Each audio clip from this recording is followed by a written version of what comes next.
남겨놓은 말씀의 제목은 서너 가지 죄라는 제목을 가지고 하나님의 말씀을 나눠보도록 하겠습니다. 워낙 말씀은 이제 1장 3절부터 쭉 함께 말씀을 읽어야 되지만은 말씀이 길어서 13절에서 15절까지만 말씀을 함께 나누었는데, 각 절마다 하나님께서 이웃나라들, 이스라엘을 비롯해서 이웃나라들에게 경고하시는 말씀이죠. 그들에게 경고하게 될 때에 서너 가지 죄로 말미암아 내가 그 벌을 돌이키지 아니하리니, 이 말씀이 계속해서 반복되는 것을 볼 수 있게 됩니다. 다메섹에게 그런 말씀을 주었고 에돔에게도 주었고 또 그리고 암몬에게도 주었으며 또 에돔에 또한 이스라엘 백성들에게도 그와 같이 똑같은 말씀을 통해서 서너 가지 죄로 말미암아 2장 4절에 보게 되니까 여호와가 이와 같이 말씀하시되 유다의 서너 가지 죄로 말미암아 내가 그 벌을 돌이키지 아니하리라고 하셨고, 또 6절에도 여호와가 이와 말씀하시되 이스라엘의 서너 가지 죄로 말미암아 내가 그 벌을 돌이키지 아니하리니, 즉 이스라엘 남방 유다와 북방 이스라엘 두 나라뿐만 아니라 그 주변에 있는 많은 나라들, 다메섹, 가사, 두로, 에돔, 암몬, 모압 이런 이방 백성들에게까지도 서너 가지 죄로 말미암아 하나님의 심판, 하나님의 벌을 돌이키지 않는다, 이렇게 말씀하게 되는 것을 보게 됩니다. 성경에는 1장 3절부터 이제 쭉 2장까지 각 지역에 있는 각 나라들, 각 민족들의 죄에 대해서 열거하게 됐죠. 다메섹은 이런 죄를 범했습니다. 철 타작기로 타작하듯 길앗을 압박하였습니다, 이렇게 말하고 있고, 가사 민족에 대해서는 모든 사로잡은 자를 끌어 에돔에 넘겼다, 팔아 넘겼다 라고 말하고 있고, 두루에 대해서는 형제의 계약을 기억하지 않냐고 모든 사로잡은 자를 에돔에 넘겼으며 계약을 파기하고 약속을 파기하고 노예로 팔아 넘겼다 말합니다. 또 에돔에 대해서는 그가 칼로 그의 형제를 쫓아내며 공유를 벌이며 항상 맹렬히 화를 내며 분을 끝없이 품었습니다. 에돔 족속에 대해서, 죄에 대해서 말하게 됩니다. 암몬에 대해서는 자기 지경을 넓히고자 하여 길르앗의 아이 벤 여인의 배를 갈랐습니다, 이렇게 잔인한 그들의 모습을 말하게 되었고, 모압은 에돔 왕의 뼈를 불살라 죄를 만들었다. 죽은 자의 뼈를 다시 또 죽여서 불살라 버려서 죄를 만들게 되는 그런 혐오스러운 일을 벌였던 것이 모압이었다라고 말하게 되고, 유다에 대해서는 여호와 율법을 멸시하여 그 율을 지키지 아니하고 그의 조상들이 따라갔던 거짓 것에 미혹되었다라고 말합니다. 또 이스라엘의 죄에 대해서는 은을 받고 의인을 팔며 흰 한 걸레를 받고 가난한 자를 팔며 힘없는 자의 머리를 티끌먼지 속에 발로 밟고 연약한 자의 길을 굽게 하여 아버지와 아들이 한 젊은 여인에게 다녀서 내 거룩한 이름을 더럽히며 모든 제단 옆에서 전당 잡은 옷 위에 누우며 그들의 신전에서 벌금으로 얻은 포도주를 마심이니라. 이렇게 남방 유다, 북방 이스라엘, 그리고 다른 그 주변에 있는 민족들이 어떤 죄를 범하고 살고 있는지에 대해서 아모스는 고발을 합니다. 분명하게 열거합니다.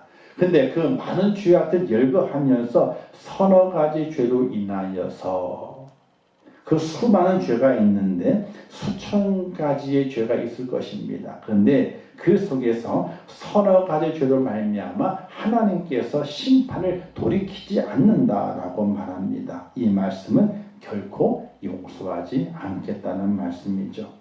언뜻 생각하게 보게 되면은 서너 가지 죄 때문에 용서하지 않겠다는 말씀을 들려서 하나님은 자비가 없으신 분인가, 이렇게 생각할 수 있습니다. 근데 이 서너 가지 죄라고 하는 말을 공동 번역에서는 이렇게 말하고 있습니다. 쌓이고 쌓인 죄 때문에.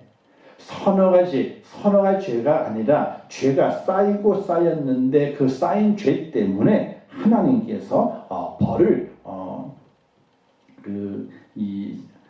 돌이키지 아니하겠다 이렇게 말씀하신 것이라고 말하게 됩니다. 단순하게 서너 가지 죄가 아니라 죄가 계속 쌓여져 가지고 도저히 용서할 수 없는 그 상태를 말하게 되는 것입니다. 아모스 시대 때에 각 나라들, 각 민족들은 어떤 상태였었냐면은 아주 경제가 부흥이 돼서 잘 사는 상류층들이 더 많이 생겨나는 그런 시대입니다. 근데 그 상류층들이 많이 생겨나게 됨을 통해서 어떤 일이 발생하게 되었느냐? 어려운 자들은 더 어려워지게 되고 가난한 자들은 더 힘들게 되는 그런 사회의 모습을 성경에서는 말씀하고 있습니다.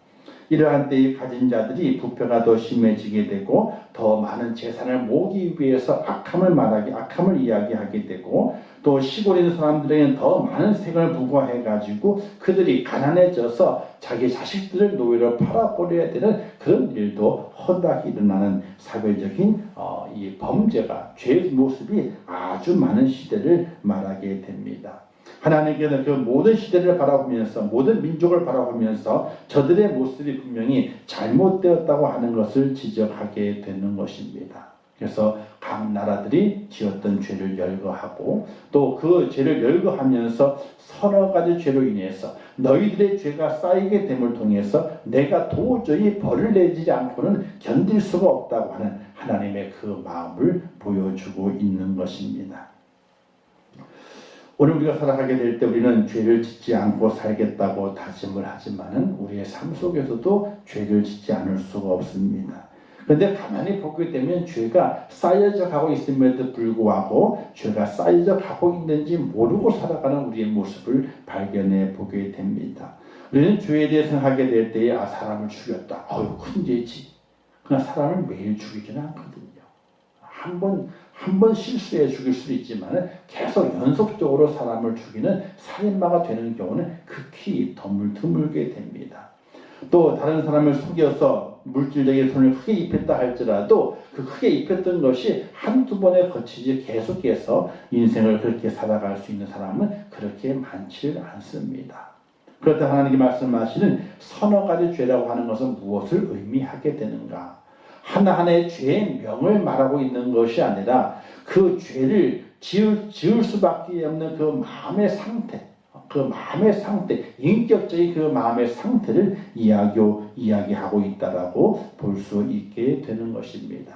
오늘 우리는 이 성경을 통해 바라보면서 과연 서너 가지 죄, 하나님께서 무엇을 서너 가지 죄라고 말씀하시는가를 생각해 보게 될 때에 세 가지가 우리가 생각해 볼 수 있는 성경 전체에 대해서 하나님이 강조하고 있는 부분에 대해서 우리가 살펴보게 될 때에 하나님이 말씀하시는 서너 가지 죄를 이야기해 볼 수 있게 됩니다. 그 첫째가 무엇일까? 그 첫째는 사랑하지 않는 죄입니다. 우리는 사랑하면은 복을 받는다라는 이야기를 많이 하게 되면 서로 사랑합시다라고 말하게 됩니다. 그런데 사랑하자고 이야기하지만은 사랑하지 않는 것에 대해서는 큰 죄라는 의식을 갖지 못하고 살아가는 모습들을 발견해 보게 됩니다. 당시의 사람들은 칼로 형제를 쫓아가는 삶을 살았습니다. 그것이 엄청난 죄죠. 형제를 사랑하지 못하는 것 바로 하나님의 진노를 사게 되어 있습니다. 산상보훈에 보게 되면 형제에 대한 권면이 나타나게 되는데 형제에게 노하는 자는 심판을 받게 되고 형제에게 나가라고 하는 자는 공회에 잡히게 되고 형제에게 미련한 놈이라 하는 자는 지옥불에 던지운다. 이런 말씀이 산상수훈 말씀에서 기록이 되어 있습니다. 또 말씀하기를 예물을 제단에 드리려다가 형제에게 원망 들을 만한 일이 생각나거든 먼저 형제와 화목한 후에 예물을 드리라. 이렇게 말하고도 있습니다. 또 말씀에서 형제의 눈에 있는 티를 빼라고 하기 전에 먼저 자신의 눈 속에 티를 빼라고 권면하는 것을 볼 수가 있게 됩니다. 또한 요한일서에 보게 되면 형제에 대한 권면이 또 있게 되는데 형제를 사랑함으로 사망에서 옮겨 생명으로 들어갔다. 이렇게 말하게 되고 형제를 미워하는 자마다 살인하는 자니 이렇게 말씀하고 있습니다. 이것은 무엇을 말하게 되는가? 형제에 대한 사랑이 있어야 된다. 사랑하지 않는 죄, 그 죄로 말미암아 하나님께서 벌을 거두지 않으신다는 것을 말씀하게 되는 겁니다. 형제들을 위하여 목숨을 버리는 것이 마땅하다고 말합니다. 형제를 미워하면 이는 거짓말하는 자라고 말하게 되죠. 형제가 사망에 이르지 아니한 죄를 범하는 것을 보거든 구하라 이렇게 말하게 됩니다. 우리는 성경에 보게 되면 첫 번째 살인자 가인을 볼 수 있게 되죠. 가인이 동생을 죽입니다. 동생을 죽인 것은 하나님을 부인하고 그 동생을 그 마음에서 다 지워버렸기 때문에 그와 같이 엄청난 결정을 하게 되어서 동생을 죽이게 됩니다. 그는 이렇게 말합니다. 내가 내 아우를 지키는 자니까 이렇게 말하게 됩니다. 형은 동생을 지키는 자입니다. 동생을 지키는 것이 바로 형에게 주어진 사명이라고도 볼 수 있게 되는 것입니다. 근데 그 형은 아우를 지키지 않았습니다. 왜? 그 속에 사랑이 없기 때문에. 하는 일마다 미움이었고 하는 것마다 그 마음에 악함을 쌓아가는 것이어서 결국 그 동생을 죽음으로 몰아가게 되는 형의 잔인함을 보였던 것을 성경은 말씀하고 있습니다. 바로 사랑이 없기 때문에 그런 겁니다. 사랑하는 것에 대해서는 관심을 가지지만 사랑하지 않는 것에 대해서 하나님 앞에 죄라는 그 사실을 깨닫지 못하고 있는 어리석은 우리의 모습과도 똑같다는 것입니다. 사랑하는 성도 여러분, 사랑하지 않는 것이 매일매일 쌓여져 가게 되면 그것이 돌이킬 수 없는 큰 벌을 받게 되는, 하나님의 진노를 받게 되는 죄인 것을 깨닫는 귀한 여러분 될 수 있기를 주님의 이름으로 축원합니다. 성경은 사랑에 대한 이야기를 너무나 많이 하고 있습니다. 하나님은 그 자신을 사랑이라고 말하고 있고 그 사랑의 표현으로 예수님을 이 땅에 보내셨다고 말씀하고 있습니다. 또 사랑하기를 원수까지 사랑하라고 분명히 말씀하고 있습니다. 또 여호와를 사랑하라, 내 이웃을 내 몸까지 사랑하라. 이 법이 어느 법보다도 우선되는 법이니 이 법을 잘 지켜 행할 것을 우리에게 명령하는 것을 바라보게 될 때에 사랑하는 것도 참 중요하지만 사랑하지 않는 것이 얼마나 큰 죄인가를 깨닫고 그 죄의 그 모습에서 우리가 돌이키는 것이 참으로 하나님을 기쁘시게 하는 일이라는 사실을 기억하시면서 사랑하지 않는 자리에서 사랑하는 자의 모습으로 옮겨지는 귀한 여러분 되시기를 주님의 이름으로 축원합니다. 그래서 사랑하지 않는 것이 죄라는 사실을 깨달아야 됩니다. 그런 지혜와 그런 은혜가 꼭 있으시기를 주님의 이름으로 축원합니다. 그럼 두 번째는 무슨 죄를 말하게 되느냐? 궁율을 버린 죄를 하나님께서 벌하신다. 이렇게 볼 수 있게 됩니다. 궁율이 없는 그런 죄는요, 형벌을 면할 수 없게 됩니다. 예수님께서 산상수훈에 말씀하시기를 궁휼히 여기는 자는 궁휼히 여김을 받을 것이라고 말씀했습니다. 예수님은 제사보다도 궁휼을 원하시는 것을 볼 수 있게 됩니다. 우리 하나님도 궁휼히 여기시는 하나님이십니다. 궁휼은 하나님의 별명이며 궁휼은 하나님의 속마음입니다. 그러므로 궁휼을 버리는 것은 하나님을 버리는 것이라고 말할 수 있게 됩니다. 지금도 많은 사람들이 궁휼 때문에 살아갑니다. 궁휼이 없으면 못 살면서도 궁휼을 버리지 못하고 살아가는 모습을 바라볼 수 있게 됩니다. 사람은 궁휼의 마음을 가지고 있어야 됩니다. 이 궁휼의 마음은 용서의 마음이라고 말씀할 수 있게 되고 또 용납하는 마음이라고도 말씀하고 있습니다. 또 다른 말로는 불쌍히 여기는 마음이라고도 말할 수 있습니다. 예수님께서 많은 사역하시게 될 때에 많은 사람을 만나시게 됩니다. 만나시게 될 때 그들을 만났던 가장 큰 이유는 어디에 있느냐? 그들의 형편을 불쌍히 여기셨기 때문에 그들을 만나 주었고 그 불쌍히 여김은 우리 하나님 주님의 궁휼하심이 함께 임하게 되었고 그들의 삶의 모습이 변화돼서 새롭게 치유되고 또 이렇게 세우시는 하나님의 그 능력이 그 속에서 나타난 것을 볼 수가 있게 됩니다. 하나님을 사랑하고 예수님을 믿는 믿음의 사람이라면 바로 궁휼의 마음을 가지고 있어야 됩니다. 용서의 마음이 있어야 됩니다. 받아주는 마음이 있어야 됩니다. 다 용서하고 품에 안는 그런 마음이 절대적으로 필요할 것을 말씀하게 되는데 궁휼을 하는 자는 궁휼을 받는다고 말했지만 궁휼하지 못하는 자가 받는 벌이 무엇인지 우리는 생각지 않고 살아가게 됩니다. 그냥 나만 잘 살면 되지. 남에게 피해 주지 않고 살면 되지, 이런 마음 가지고 살아갈 때가 많이 있거든요. 그러나 하나 원하시는 것은 그것이 아니라 궁의를 행하라. 어떻게? 궁의를 행하지 않는 죄가 얼마나 큰 죄인지 하나님의 벌하시는 것을 기억하면서 궁의를 행하는 자가 되라고 말씀하고 있는 것입니다. 참어주라고 하는 분이 저 소설이 있습니다. 정오의 강풍이라고 하는 그 소설이 있게 되는데 그 내용은 대강 이렇습니다. 건축기사인 피오 홈이라는 그 사람이 많은 다리와 터널을 건설했습니다. 그래서 아이고 건설 그렇게 되면 바로 이 피오 홈이라고 하는 그 사람이 유명하게 되었습니다. 명성을 떨치게 되었습니다. 그런데 그 얼마 후에 그는 질병을 말미암아 이제 몸이 아파지게 되고 또 사업에 실패를 하게 됩니다. 그래서 부인과 어린 딸을 데리고 낙향 고향으로 돌아갔습니다. 거기에서 이제 검소하게 살게 됐습니다. 근데 피오홈의 이웃에 한 물 인정한 노인이 있었습니다. 이 노인은 너무 살아오는 길을 길러서 위험하고 늘 위협을 느낄 정도로 그렇게 이 어려움을 주는 노인이었습니다. 이 피오홈은 그 개가 너무 서럽다고 여러 번 그 할아버지에게 경고를 했습니다. 그러나 그때마다 오히려 번번에 피오홈은 모욕만 당하고 말았습니다. 그런데 불행이 닥쳤습니다. 그 개가 피오홈의 어린 딸을 물어가지고 죽이는 일이 발생하고 말았습니다. 동네 사람 일제히 그 개의 주인인 그 노인을 비난했습니다. 그래서 파종기가 되었을 때 그 노인에게 한 톨의 곡식 종자도 나누어 주지 않았습니다. 아니 팔지를 않았습니다. 그 노인이 거리에 나오게 되면 사람들이 냉소, 비웃음을 하게 됩니다. 저 노인이 개를 잘못 길러서 사람을 물어 죽게 했다. 이렇게 그 노인을 이제 비방하는 모습으로 쳐다보았습니다. 그 노인은 자기 밭에 씨를 뿌릴 수 있는 그 종자를 달라고 애원을 하지만은 모든 사람들이 그 종자를 팔지 않았습니다. 그 노인의 모습을 피오홈에 보았습니다. 그러나 그날 아침 일찍이 광에서 자신이 쓸 씨앗 반대를 가지고 나와서 노인의 밭에다가 씨를 뿌려주게 되었습니다. 얼마쯤 지나자 이웃 그 노인의 밭은 파릇파릇한 반면에 피오홈의 밭은 그 일부가 아직도 빈 땅으로 남아 있었습니다. 자기 땅에 뿌릴 씨앗을 자기 딸을 물어 죽게 했던 개의 주인의 그 노인의 그 밭에 뿌렸기 때문에 그렇습니다. 근데 후에 이렇게 말이 덧붙여졌습니다.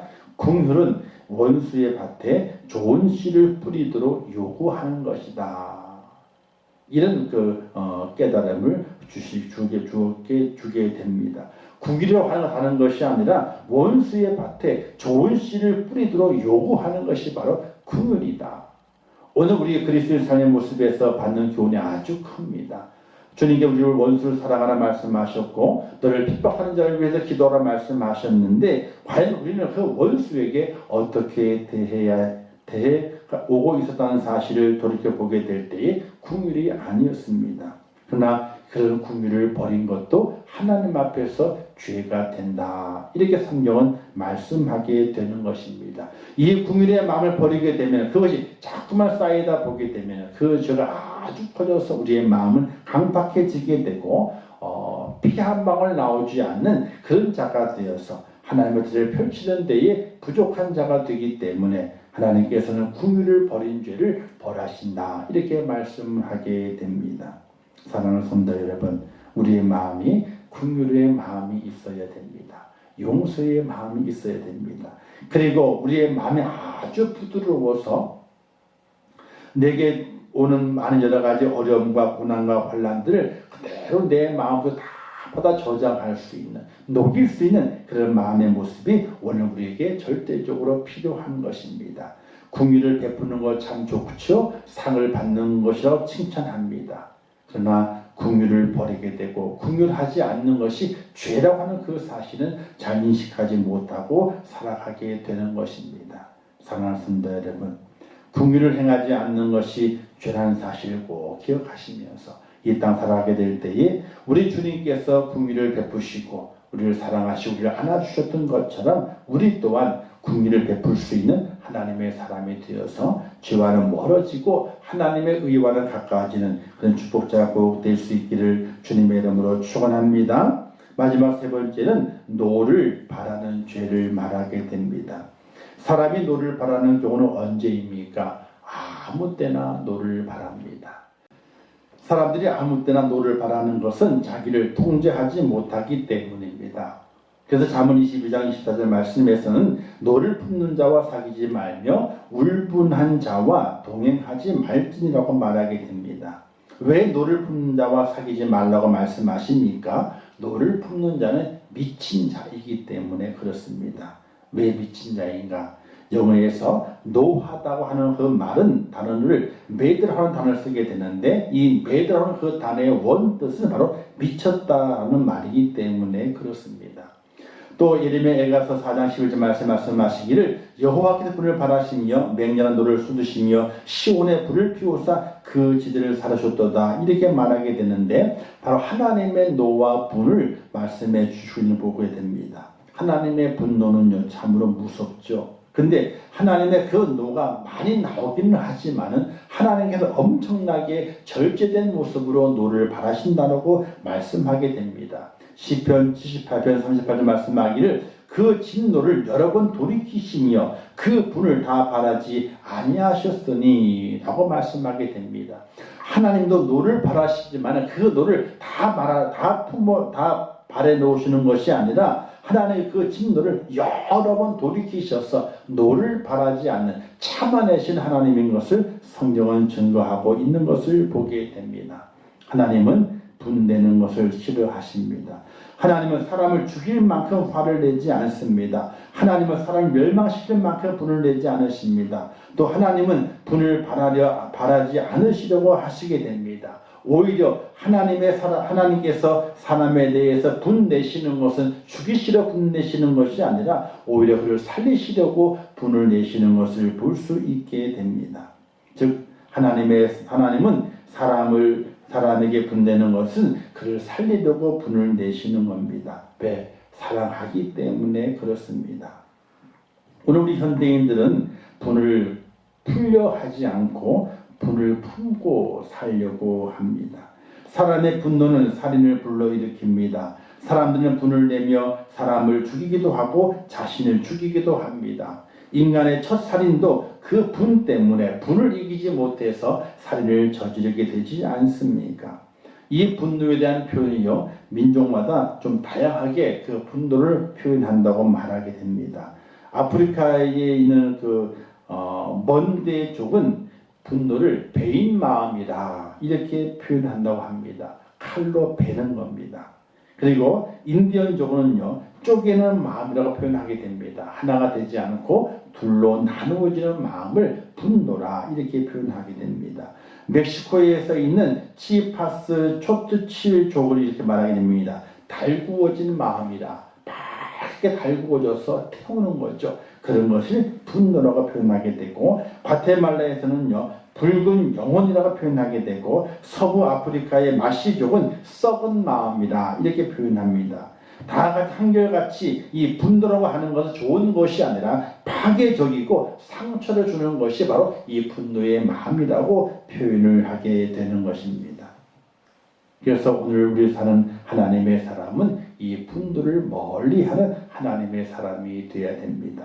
분노를 바라는 것은 바로 하나님께 죄를 짓는 것이라는 사실을 기억하면서 분을 바라지 않는 잘 참아내는 그런 은혜로운 하나님의 사람이 되어야 됩니다. 성경 자문에 말씀하게 됩니다. 분을 쉽게 내는 자는 다툼을 일으켜도 노하기를 더디하는 자는 시비를 그치게 하느니라 이렇게 말하게 되죠. 우리나라 격언 중에도 참어린 자 셋이면 사람을 살린다 이렇게 말하게 됩니다. 분을 내지 않고 분을 잘 참아내게 되면 생명을 살리는 것입니다. 바로 하나님께서도 노를 더디하는 자는 시비를 그치게 한다. 다툼을 멈추게 한다. 이렇게 말하게 됩니다. 그리고 또 예배에서 이렇게 말씀했어요. 분을 내어도 죄를 짓지 말며 해가 지도록 분을 품지 말라.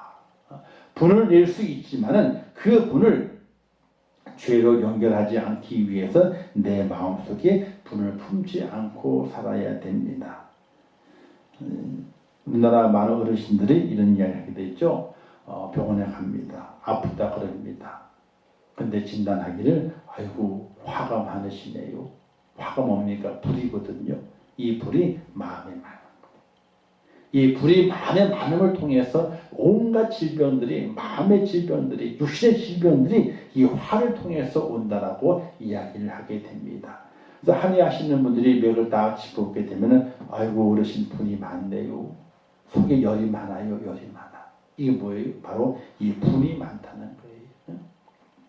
이 분을 마음에 품게 되면은 먼저 마음이 병들게 되고 내가 내 육신이 연약해져서 내 육신이 연약해지고 병이 들게 되고 또 그 분 때문에 다른 사람도 어려움을 만나게 되는 그런 분을 우리의 마음속에 품지 않고 살아야 되는 겁니다. 화를 다 없애버려야 되거든요. 화를 다 없애버려야 돼. 그 화를 없애버리지 않고 내 마음속에 품고 살기 때문에 그 화가 나를 죽이고 다른 사람을 죽이는 것입니다. 이 모든 것들이 하나님 앞에서 죄가 되기 때문에 분을 품지 말고 살아갈 수 있는 하나님의 사람이 되어야 되는 것입니다.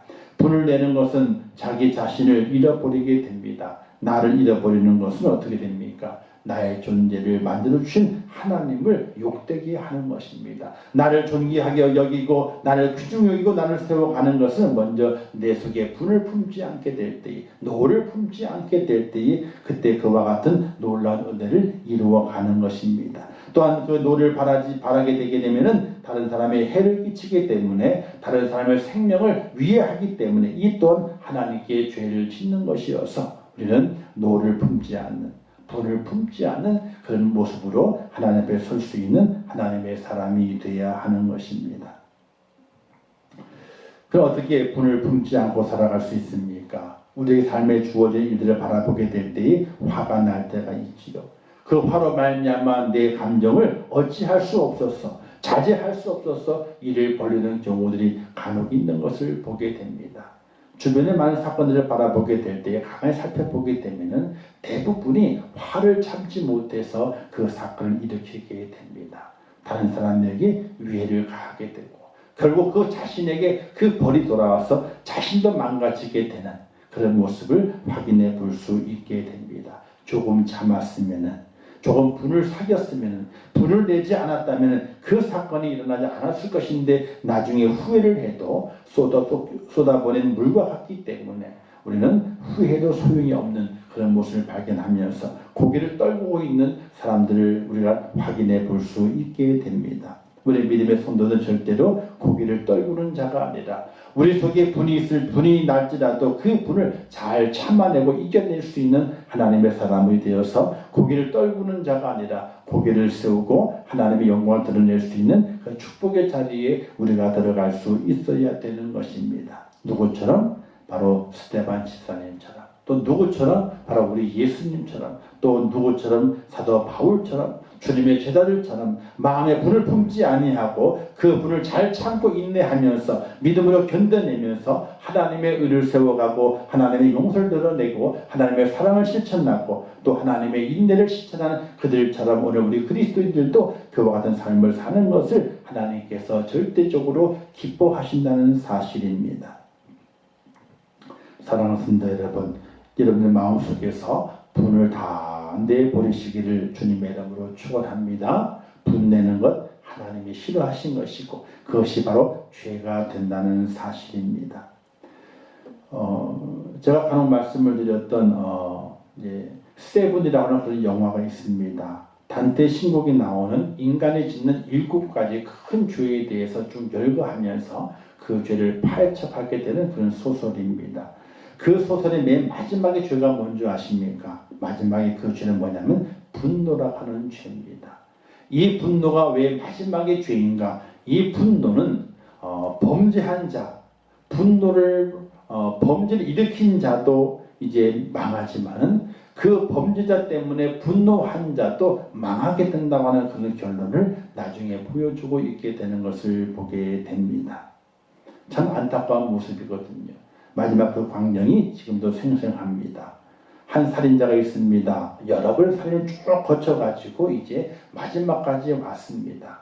그래서 그 형사인 그가 그 마지막 그 범죄자를 체포하는 순간입니다. 체포하는 순간인데 그때 한 택배차가 와가지고 택배가 배송이 됩니다. 그 택배의 상자를 엽니다.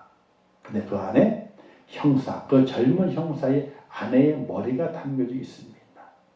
여기에서 분노가 폭발해서 그 형사가 그 살인자에게 총을 켜누고 이제 나중에 들려오는 배경 속에 총소리가 나게 됩니다.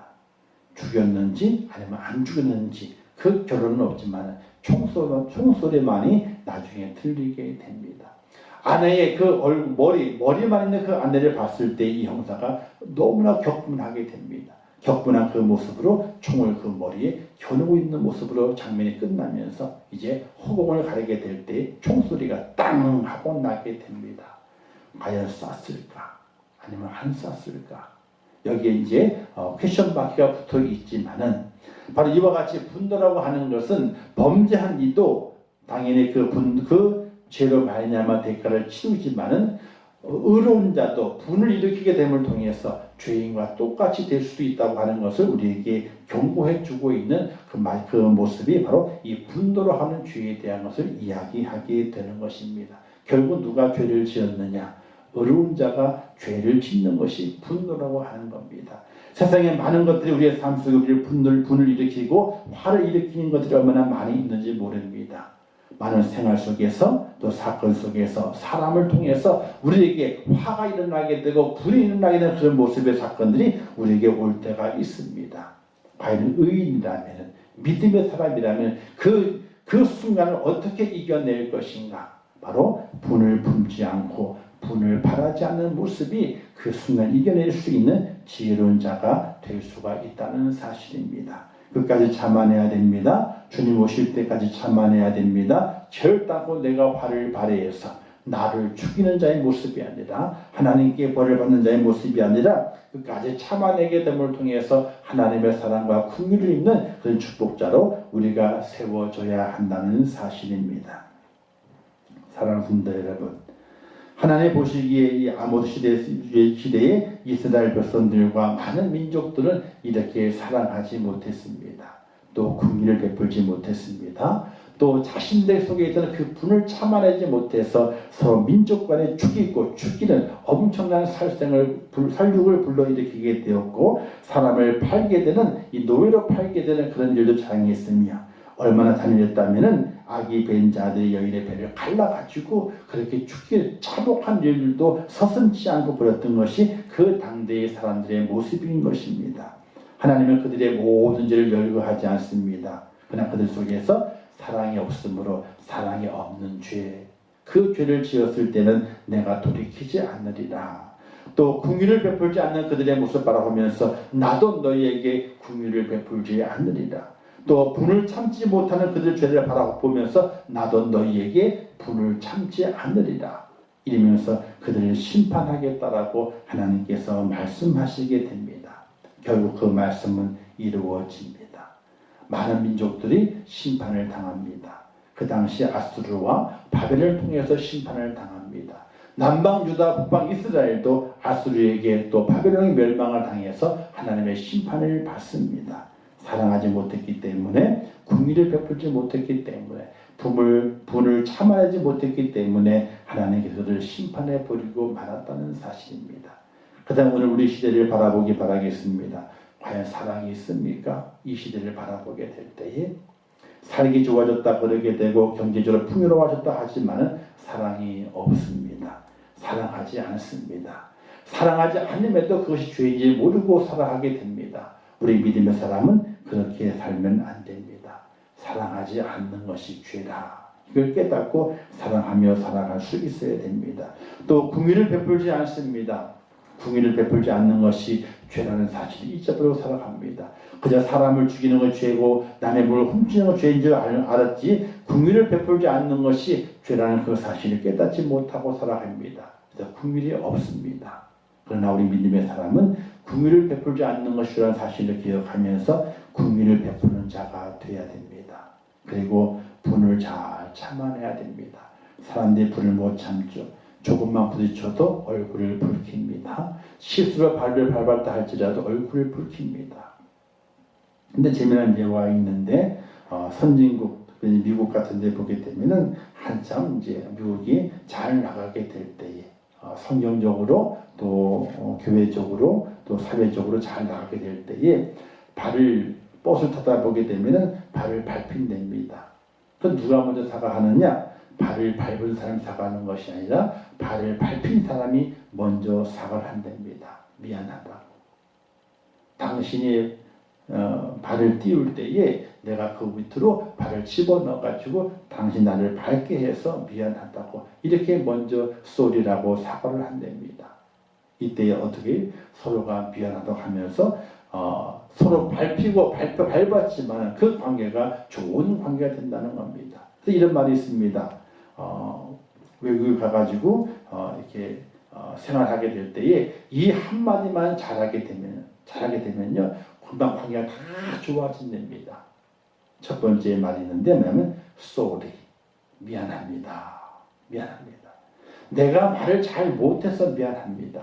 내가 행동을 잘 못해서 미안합니다. 미안하다고 sorry라고 먼저 하게 되면 다 모든 문제가 다 풀린답니다. 왜? 그 속에는 사랑하는 마음이 있고 그 속에는 긍휼의 마음이 있고 그 속에는 분을 참지 않는 마음, 분을 참아내는 그런 마음이 있는 것이기 때문에 모든 것이 다 잘 된다는 것입니다. 그래서 세상 살아가게 될 때에 크게 두 단어만 알고 있으면 세상의 삶이 편하다고 합니다. 첫 번째 단어가 미안합니다. 이 단어가 있으면 잘 살게 된답니다. 두 번째는 뭐냐? 바로 감사의 마음을 품는 사랑합니다. 이 말을 가지고 산다면 절대로 우리의 삶이 불편함이 없이 편안한 삶을 살아갈 수 있다고 말하게 됩니다. 사랑하는 성도 여러분, 오늘 우리가 하나님 말씀 가운데서 서너 가지 죄, 사랑하지 않는 죄, 긍휼을 베푸지 않는 죄, 분을 참지 못하는 죄, 이 죄를 다 벗어버리고 미안합니다. 그리고 사랑합니다. 이런 좋은 말을 감당함을 통해서 모든 죄를 버리고 주 앞에서 경건하고 거룩한 자로 세워져서 이 땅에서 참 기쁨과 감사를 누리고 주님의 나를 바라보며 힘있게 달려갈 수 있는 믿음의 축복자가 될 수 있기를 주님의 이름으로 축원합니다. 기도하겠습니다.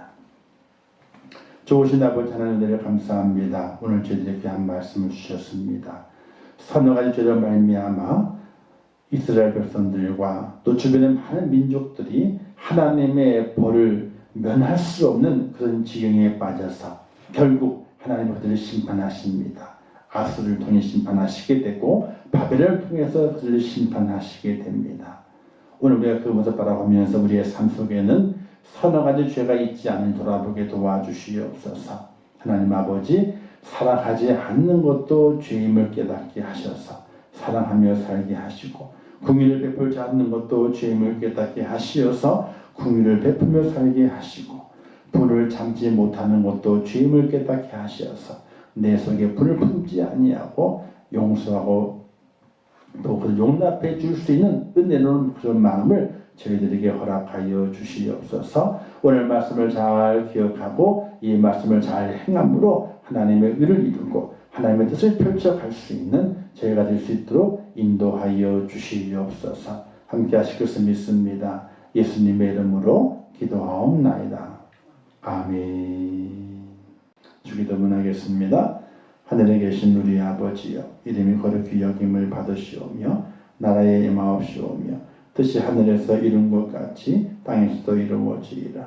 오늘날 우리에게 일용할 양식을 주옵시고 우리가 우리에게 죄 지은 자를 사하여 준 것 같이 우리 죄를 사하여 주옵시고 우리를 시험에 들게 하지 마옵시고 다만 악에서 구하옵소서. 대개 나라와 권세와 영광이 아버지께 영원히 있사옵나이다. 아멘.